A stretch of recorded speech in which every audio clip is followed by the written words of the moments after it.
महेंद्र सिंह धोनी की team Chennai super king ने 5वीं बार आईपीएल की ट्रॉफी जीत ली। बधाइयां चल रही हैं, लेकिन इस जीत का हीरो कौन रहा? कौन था जिसने ये मैच सीएसके को जिता दिया? देखिए, आपके अपने अलग अलग एनालिसिस हो सकते हैं। कोई कह सकता है कि यार जडेजा ने जिताया, कोई कहेगा कॉनवे ने जिता दिया, कोई कहेगा यार जो वो राइडू, रहाणे और दुबे की छोटी छोटी पारियां थी इंपैक्टफुल वो थी, कोई कहेगा राशिद भाई पिट गए थे, कोई कहेगा कि यार मोहित शर्मा ने आखिरी में रन दे दिए हार्दिक पांड्या के ज्ञान की वजह से। ये सारी थ्योरीज हम और आप एनालिसिस कर रहे हैं as a cricket expert, cricket fan की भाई मैच के पीछे रीजन क्या रहा। लेकिन अगर मैं आपसे कहूं कि सीएसके की जीत में बीजेपी कार्यकर्ता का हाथ है, तो आप क्या कहेंगे? क्या मेरे दिमाग से अटक गया है? नहीं, एक्चुअली ऐसी चर्चा हुई है। तमिलनाडु में एक टीवी चैनल को तमिलनाडु बीजेपी के प्रेसिडेंट जो हैं अन्नामलाई जी, उन्होंने एक इंटरव्यू दिया और उसकी एक क्लिप वायरल हो रही है जिसमें वो कहते हुए नजर आ रहे हैं कि यार सीएसके की जीत बीजेपी कार्यकर्ता की वजह से हुई है। बीजेपी कार्यकर्ता ने ही सीएसके को चैंपियन बना दिया। इसके लिए बीजेपी का कार्यकर्ता जिम्मेदार है और इसमें वो संबोधित कर रहे हैं रविंद्र जडेजा को और तर्क दे रहे हैं कि उनकी पत्नी जो है वो बीजेपी से। अब ये बयान आना था, बस भूचाल मच गया। भूचाल इसलिए मच गया क्योंकि ये बात सच है कि रिवाबा जडेजा जो हैं वो बीजेपी से अहमदाबाद के जामनगर से विधायक हैं, लेकिन इस जीत को बीजेपी की जीत बना देना, इस जीत को ये कहना कि बीजेपी कार्यकर्ता की वजह से चेन्नई सुपर किंग जीती है तमिलनाडु में, ये लोगों के पल्ले नहीं पड़ रहा था। और इसको लेकर चर्चाओं का बाजार जो है वो चारों तरफ गर्म हो गया कि क्या भाई ये पागलपन की निशानी है? कोई कैसे कह सकता है कि यार हमारे कार्यकर्ता ने जीत दिला दी? अब रिवाबा वैसे टेक्निकली बीजेपी की फुल टाइम मेंबर हैं, बीजेपी की एमएलए हैं, 60-70 हजार वोट से जीती थी। जडेजा ने उनके लिए प्रचार भी किया था, सार्वजनिक तौर पर नजर आए थे। भाजपा के लिए जडेजा ने वोट भी मांगे थे, बहुत सारी तस्वीरें भाजपा के साथ आई थी। तो बीजेपी की रिवाबा हैं, लेकिन ये कहना सवाल था। अब सवाल है कि ये पागलपन में कहा गया था, बेवकूफी भरा बयान है, इस पर हंसा जाए, क्योंकि इसको लेकर मजाक जो है सोशल मीडिया पर बहुत बनने लगा। बहुत सारे लोग थे जो इसको लेकर रिएक्ट करने लगे और बीजेपी का अन्नामलाई जी का मजाक जो है वो उड़ाने लगे कि यार ऐसा पागलपन हम इंडिया में देख सकते हैं, ये क्या पागलपन है। मतलब तरह के जो कहानियां थी वो निकलकर यहां पर आने लगी। हालांकि हम आपको ये बता दें कि ये जो बयान है ये पूरा बयान नहीं है। ये मतलब इसका कॉन्टेक्स्ट जो था वो पॉलिटिकल था, लेकिन पॉलिटिक्स में कहते हैं ना कि हर आदमी अपने हिस्से की चीज उठाता है और दूसरे के हिस्से की चीज जो है उसे छोड़ देता है, और ये कहानी बाद में निकल कर आती है। तो गुरु, तो कहानी ये है कि ये जो सीएसके की जीत बीजेपी कार्यकर्ता वाली बात है, ये मामला तब आया जब एक चैनल को इंटरव्यू दे रहे थे अन्नामलाई और उनसे ये सवाल पूछा गया कि डीएमके यानी कि स्टालिन जी की जो वहां मुख्यमंत्री है, उनकी पार्टी ये कह रही है कि गुजरात मॉडल पर ये द्रविडियन मॉडल की जीत है।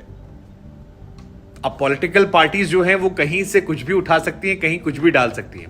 तो उनकी तरफ से कहना कि नरेंद्र मोदी पर वो एक्चुअली निशाना साध रहे थे कि नरेंद्र मोदी के गुजरात मॉडल पर यह हमारे द्रविड़ मॉडल की जीत है। और यह सवाल उनसे पूछा गया कि डीएमके ने ऐसा कहा है। इस सवाल के काउंटर में उन्होंने कहा कि अरे वो ऐसा क्यों कह रहे हैं, हम कह रहे हैं कि ये हमारे कार्यकर्ता ने जीता है। Ravindra Jadeja is a member of BJP और उनकी वाइफ जो है वो हमारी पार्टी से एमएलए हैं, तो उनसे ज्यादा हमारा हक है।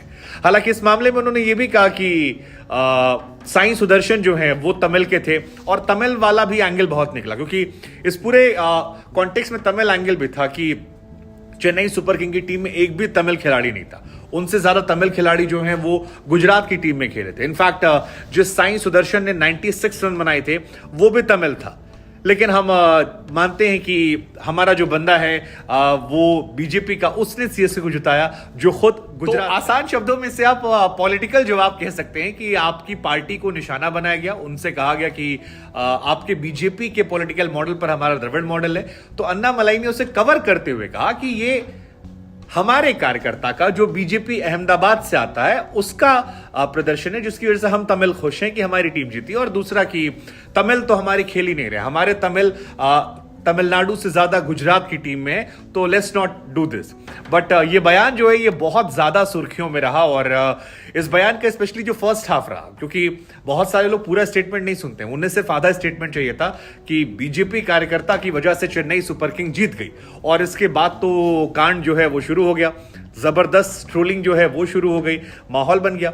हालांकि सीएसके को लेकर बीच में भी एक बार कंट्रोवर्सी हुई थी, जब ये सवाल उठा था कि चेन्नई सुपर किंग जो टीम है उसमें कोई भी तमिल खिलाड़ी क्यों नहीं खेलता, क्योंकि आप किसी खिलाड़ी को मौका नहीं दे रहे हैं, और वहां की पॉलिटिकल पार्टी से सवाल उठाया गया था कि फिर क्यों इन्हें हम अपना नाम देते हैं, क्यों हमारे यहां से इतना पैसा कमाते हैं। हालांकि ये सवाल का कोई तर्क नहीं था, क्योंकि अगर आप ऑक्शन करवाते हैं तो ऑक्शन में टीम अपने हिसाब से प्लेयर चुनती है, वहां स्टेट का नहीं रह जाता है, क्योंकि अब वो पूरी टीम जो सिलेक्शन ऑक्शन बेस पे। लेकिन तब ये कंट्रोवर्सी काफी खड़ी हुई थी, और अब ये कंट्रोवर्सी की बीजेपी कार्यकर्ता की वजह से जीते, और गुजरात में तमिल खिलाड़ी ज्यादा है चेन्नई में, तो हमें लगा हम आपसे पूछते हैं कि आप क्या सोचते हैं इसको लेकर। और जाते जाते हम आपको ये भी बता दें कि रविंद्र जडेजा ऑफिशियली बीजेपी के मेंबर हैं, ये कहीं रजिस्टर्ड नहीं है। मतलब जितना मेरी जानकारी है, रविंद्र जडेजा ने बीजेपी के लिए प्रचार किया था। रविंद्र जडेजा की पत्नी जो है रिवाबा जडेजा, वो अहमदाबाद के जामनगर से विधायक हैं, लेकिन उनकी बहन जो है वो शायद कांग्रेस से जुड़ी हुई है, तो ये भी एक एंगल है। और रिवाबा के भी फैमिली में जो इनके अंकल जी हैं, चाचा जी, वो कांग्रेस पार्टी से जुड़े हुए हैं। रिवाबा उनकी पत्नी जो है वो खुद बीजेपी की फिलहाल विधायक हैं जामनगर सीट से, और रिवाबा सोलंकी पहले थी, अब जडेजा हो गई हैं। जूनागढ़ एक इलाका है, वहां से वो आती हैं, काफी एक्टिव रही हैं पॉलिटिकली। पद्मावत फिल्म आई थी, उसमें करणी सेना में एक्टिव भूमिका निभाकर इन्होंने विरोध जताया था। फिलहाल वो चर्चा में अपने ड्रेस को लेकर थी, काफी जो भारतीय पोशाक पहनकर वो आई थी उसको लेकर काफी वो चर्चा में रही थी, काफी तारीफें लोगों ने उनकी की थी कि यहां पर इंडियन कल्चर को प्रमोट कर रही हैं। लेकिन उनके नाम को आधार बनाकर जहां तक वो वार किया गया है वो काफी इंटरेस्टिंग रहा। हालांकि कई सारे मीम्स भी वायरल हुए कि अगर वाकई बीजेपी कार्यकर्ता की वजह से, तो बीजेपी कार्यकर्ता ने मोदी जी के स्टेट में हरा दिया।